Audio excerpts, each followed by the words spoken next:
Good afternoon and welcome to our AOPP Live. I am Dr. Jerry Dreessen, and I want to talk about today on the future of PEMF.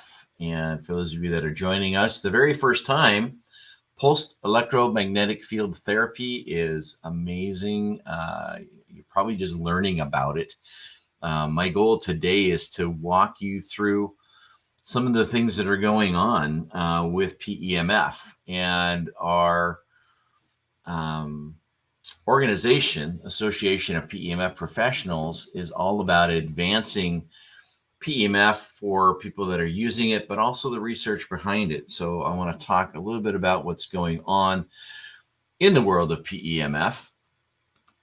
And again, we are live here on Facebook, and and also on YouTube. But if you have a question, feel free to drop in and post it, and I'll see if I can't get it answered for you while we're doing the live broadcast. But it's already been shown, as far as PEMF, to be an effective treatment for a variety of conditions, from chronic pain to arthritis, also PTSD. There's healing of fractures, so advancing what the body does naturally faster is kind of a way of looking at it. And with more research being conducted every day, PEMF therapy is sure to become an even more integral part of modern medicine. And you'll start to see this just the same way as infrared was in its heyday. Nobody knew what it was. They just knew it was this red light. They didn't understand, as far as the frequency going in and opening up blood flow and things like that. So as more research is done, and again, some of the great things that are happening now is the devices themselves are getting UA listed so that they can be in hospitals. That has been the problem, is the technology and getting approval for these devices in order to be present in a hospital setting, because they need to make sure that anything they bring in a hospital is going to be tested so that it doesn't break, leak, burn, blow up, all of those things. And so as that happens, now you're going to be able to get them into a hospital setting and start using them for some of these great things that are coming up and coming our way. When we do a trend search, so this is in the last 5 years for PEMF, you can see that back in 2018, we started with, let me get this a little bit bigger for you. We started with 2018, there were probably 840 weekly searches for PEMF. And then we ended recently up to 2,900 weekly for this search. But when you take a look at, and that's for the United States. So in the US, this is what the search was.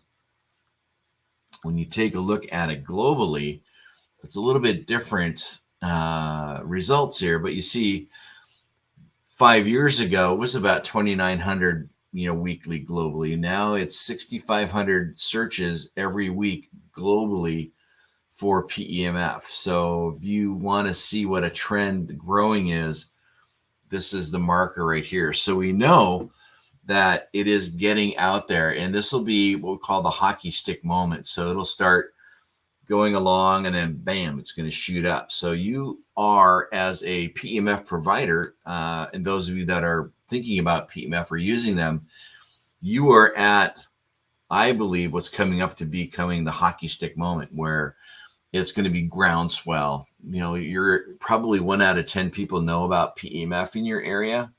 Pretty soon it's going to be, again, just as popular as a infrared. When you tell somebody I went to the doctor and they used infrared on me, they're going to go, oh yeah, I know all about that. Whereas before, they're like, well, what is that? That's kind of a parallel to that. Some of the things that we'll be seeing will be presented in a variety of formats. And again, back in 1999, there was one video on PEMF. And that kind of tells you as far as on the social media. And, now there's over 152,000 videos, and you'll find them on YouTube. You'll find them on video or Vimeo, and also LinkedIn. So again, you can see this rapid growth, but it's because of the great results that we're getting, and people are kind of splintering out and learning things. So we know that, again, how it started with germinating seeds, the plants would grow strong. What the frequency does is it allows the system to naturally do what it's supposed to do, uninhibited with oxidizing factors happening. So, and it can happen faster. So it allows what happens normally to happen better and faster. So if you have that principle in mind when you're looking at what PEMF can do, you're going to see a lot of things going on. You're going to see PEMF used, again, like I said, for bone healing. So it'll be in the hospitals. It'll be, in the bone breaking ward, and it can be applied over the cast, which is a great thing about PEMF that no other device can do. And that's to penetrate without having to touch the object. So you're going to see a lot of information coming in on that. So if you can imagine, you have these PEMF units in there to help repair bone. In fact, I just had a patient come in, fell out of a tree, landscaper fell out of a tree, broke his back because he landed on another tree. His mom has a PEMF unit, and he used that, and within 5 weeks, the fracture in his spine was healed. And that is, that's phenomenal. Again, we didn't have a double-blind study. We didn't have, all these questionnaires and x-rays before and after along the way. So we can't use that in our research. And that's what we need in order for that to be viable in a research setting or to be talked about, because we need to have the right kinds of systems in place to verify. So it's just my my word of mouth, I guess, or my opinion on what happened. But you'll see in our website where we have all the research articles that's kind of how research needs to be done and to be presented. But we can talk about it, right? We can do presentations like this so that people can find out about what's going on too. I believe that the future of PEMF, you're going to start seeing a lot more work on surface and deep cellular regeneration. So if you can imagine taking PEMF and going to burn victims, going to burn wards and helping people that have had, major burns on their body, their tissue healing faster. Imagine people that are amputees where they're trying to get them fit to a device, but they can't fit them yet because the area of the amputation is swollen. PEMF can go and work on that area and get the swelling out of there and get it to heal faster so that they can put on their arm or their leg and have a better fitting for it. So again, these are all things that I believe are going to be happening in the world of PEMF as these practitioners learn about PEMF and how it can help them out. One of the great things that are going on right now is Dr. Bard. He actually has a device that he uses that he can actually see the blood flow increase while PEMF is being applied. And we have this video available in our Facebook feed.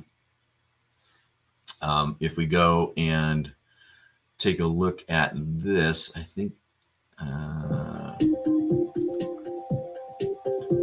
got the link down below here too. Through the use of ultrasound imaging, we offer the ability to capture quantifiable measurement of the blood flow and the size of the smallest vessels in the human body.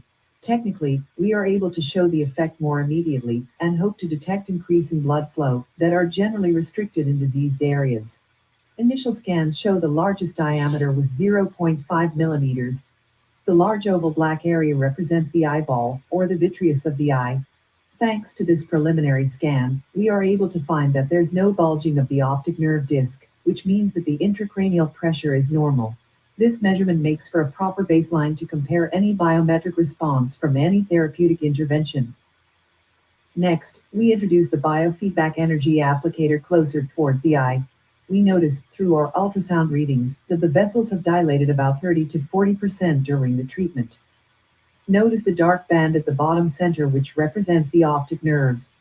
In the bottom of the screen, before the flashes of color, you see the retina with some trace orange and blue dots. This translates to roughly a 30 to 40% increase in the blood flow going to the area that was exposed to electromagnetic stimulation. By looking at the blood flow in the very sensitive vessels like the retina and the posterior cerebral artery, we showed quantifiably that the blood pressure in the circulation has improved. In other words, there was more blood flow following the treatment than before. We also noticed with the pulse oximeter that the oxygenation of the body improved from 99 to 100%, and the pulse rate, the heart rate, slowed down as the body got calmer. So, and then I go on to talk about the cranial nerves and PTSD and how PEMF can help with getting blood flow to these areas as well. So feel free to, take a look at that video. It's got some great information, but you can see now we're starting to get the technology to prove what PEMF does. And that's what everybody's been looking for. It's like, well, you say it feels better. You kind of think it feels better, but now we've actually got a device that shows that it's better. And it does it live. It does it at the same time the PEMF is being used, which is as close to slicing open the human and seeing things happen. That's what this device is doing. So great job, Dr. Bard, with this. And this is going to be huge. You'll see more of this and this type of program too. So again, the future of PEMF is bright. It is huge. More and more people are using it. More and more people are exposed to what it can do for them. There is no toxic use of it. So it's not like an analgesic to begin with, because it's actually getting rid of the problem. So it's not blocking the signal of pain. It's going in and changing the cellular structure so that there is no pain. So that's important to know that difference between the two of them. And then also to begin the cellular respiration or to go in and have the structures begin to heal themselves. And then also anything that you give the person or the animal, it helps bring that in there better. It creates stem cells. So the body can begin to heal itself based on what it needs. So if it's cartilage or bone or muscle, and improving the blood flow as well. So just some great stuff. We're getting the technology behind proving what this does. So that's probably one of the things that's really exciting about this. And again, if you're interested in becoming a member, if you want to know more about PEMF, our association, it's international association, provides certifications. So you can get just a general PEMF certification, so you learn more about it. There's the human PEMF, the animal and small animal. Those are all certification programs that you go in and you study and you read and you take a test and you get certification behind it. And we offer these 4 certification courses to help you grow your depth and breadth of your knowledge. But then also when you're out there working on things, to be able to knock on the door and say, hey, this is what I do. And if they say, do you have proof that you know what you're talking about? You've got a national certification to go along with that. So it's a nice pedigree to have, especially if you have them in all of the areas, if you want to work on all of those areas. But with your membership, at least 2 of these are included, and you can pick which 2 that you want. And we've brought in experts on all of these fields, and it is unbranded and unbiased. So there's lots of brands that are out there, and we welcome all brands. We welcome all walks of life. And when you come here, it's about how you use your device. And here's the best practices with PEMF. And that's kind of the educational side in a nutshell. Again, thanks for those of you that took our survey. The top 3 that came out of that is regulatory concerns and updates. And again, that's why we exist. The Association of PEMF Professionals was designed to be an educational system so that if regulatory concerns ever popped up, we would already have a foundation, which is what we do. We have the great foundation of education, research, membership, and we're exactly where we had hoped to be 10 years ago when we started forming this organization, to be where we are today to meet the needs of this hockey stick growth that's going to be happening in the trend lines that you've seen. Also, marketing your business. We've got a lot of things that we can talk about as far as marketing your business. Those of you that are members, there should be, we're reorganizing the back door or the inside the membership portal. A couple of videos where I interview one of our members on how to, knock on doors and open things up. Also another great interview on how to do your own social media and to put those together. But we are more than happy to create the foundation on how do you open doors, how do you get past the gatekeeper. We've got all of that coming. We know that that's going to be a great big advancement for those of you that are building your business and getting out there. And then approaching medical professionals as potential clients. And I know firsthand when people knock on my door and want to talk to me about their product, there's 5 things that they need to know in order for them to begin a conversation with me. But then also my front desk does not allow them to get past the front desk until they can make a good presentation on what it's all about. So you've got a great advocate for what you've got going on, and we can definitely help you out with that too. And then what can you do? Those of you that are part of our system, let other people know about our Thursday lives. They're always 1 p.m. Eastern time, and take this one that you see and like it, share it, comment, ask questions. And again, we're Facebook, LinkedIn, Instagram, YouTube, and then also our blog. So again, you can visit our blog and check in on that. The more interaction that we have, the bigger our brand gets and the more people we can reach, because we'd like to let everybody know that either is looking to know about PEMF or has a PEMF device, that we're here for them to help them out in any way that we can. So again, if you want to become a member, check out our website, PEMFprofessionals.com. And if you have any questions on today's broadcast or in general, contact us at info@PEMFprofessionals.com. Again, I am Dr. Jerry Dreessen, and thank you again for your time today. Check out Dr. Bard's video, and I've got a cameo in it, which is kind of cool to be able to work with him on that too. So with that, have a great rest of your day, and we will see you again next week.